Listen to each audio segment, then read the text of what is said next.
तमिलनाडु में थलपति विजय के मुख्यमंत्री बनने के साथ ही राज्य की राजनीति में एक नया बदलाव आया है।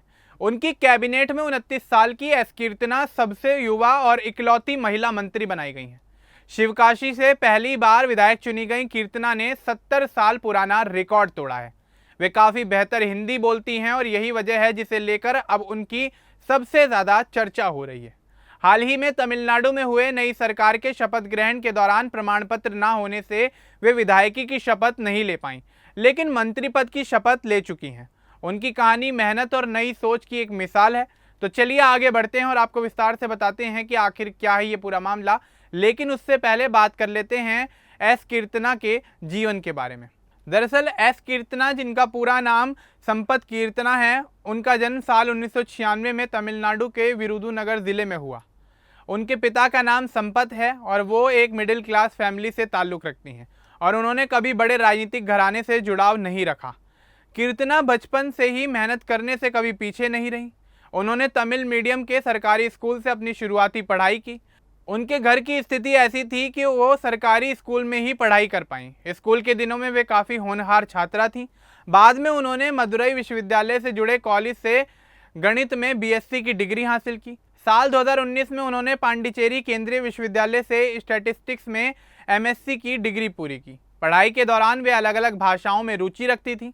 आज वे तमिल, अंग्रेज़ी, हिंदी, तेलुगु और कुछ अन्य भाषाएं अच्छे से जानती हैं। शिक्षा पूरी करने के बाद कीर्तना राजनीतिक सलाहकार के रूप में काम करने लगी। उन्होंने शो टाइम कंसल्टिंग और आईपीएससी जैसी कंपनियों के साथ काम किया।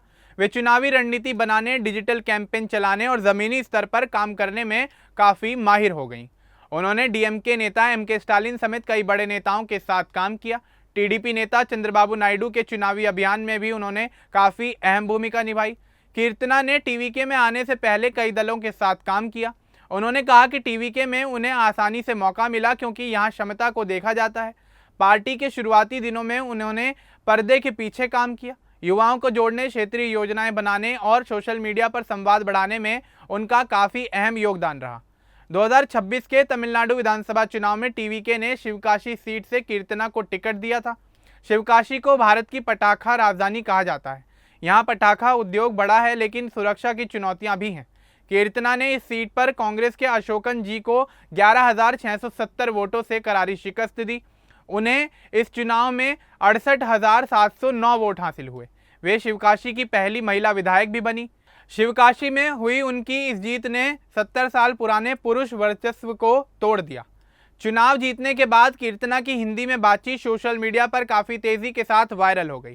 तमिलनाडु में हिंदी विरोध की राजनीति के बीच उनकी यह बात काफ़ी चर्चा में रही। उन्होंने कहा कि उनका हिंदी बोलने का ये मकसद है कि उनके नेता थलपति विजय का संदेश पूरे भारत तक पहुंच जाए।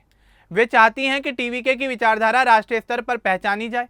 11 मई 2026 को चेन्नई के जवाहरलाल नेहरू स्टेडियम में शपथ ग्रहण समारोह हुआ। थलपति विजय ने राज्य के मुख्यमंत्री के रूप में शपथ ली। इस दौरान तमिलनाडु में बनी नई सरकार में कीर्तना समेत 9 मंत्रियों ने भी शपथ ली।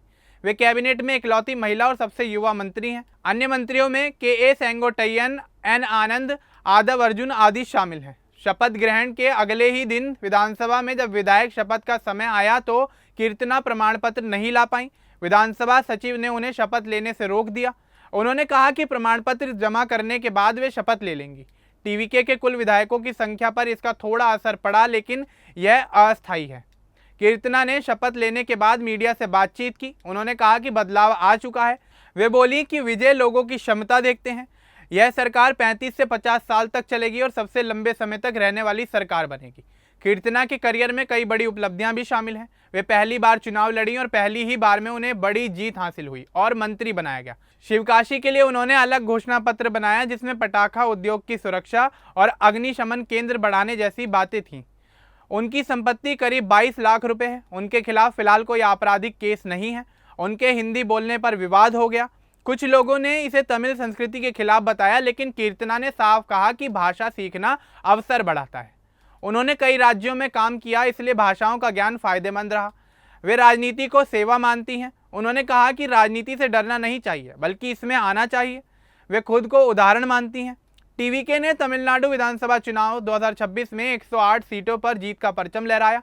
कांग्रेस भाकपा माकपा आदि के समर्थन से राज्य में सरकार बनती नजर आई। राज्यपाल ने विजय को सरकार बनाने का निमंत्रण दिया। अब नई सरकार काम शुरू कर चुकी है। कीर्तना जैसे युवा चेहरों को आगे बढ़ाना टीवीके की रणनीति है। पार्टी पारंपरिक द्रविड़ दलों से अलग रास्ता अपनाना चाहती है।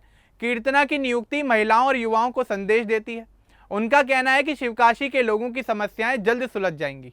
पटाखा उद्योग को सुरक्षित बनाना उनकी प्राथमिकता है। वे डेटा और योजना आधारित काम करना चाहती हैं। यह पूरा घटनाक्रम दिखाता है कि मेहनत और सही मौके से कोई भी आगे बढ़ सकता है। कीर्तना की कहानी कई युवाओं को प्रेरित करेगी। तमिलनाडु में नई सरकार के साथ नए सपने देखे जा रहे हैं। लोग उम्मीद लगाए बैठे हैं कि बदलाव सकारात्मक होगा। कीर्तना अभी महज 29 साल की हैं। भविष्य में वे और बड़ी जिम्मेदारियों को संभाल सकती हैं। उनकी भाषा कौशल, शिक्षा और अनुभव उन्हें मजबूत बनाते हैं।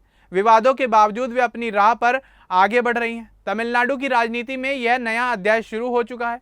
कीर्तना जैसे नेता इसे और रोचक बनाएंगे। अब इस पूरे मामले को लेकर, एस कीर्तना को लेकर, उनकी कहानी को लेकर आपका जो कुछ कहना है आप कमेंट बॉक्स में जरूर बताएं। बाकी इस तरह की और अपडेट्स के लिए हमारे चैनल को सब्सक्राइब करना ना भूलें। धन्यवाद।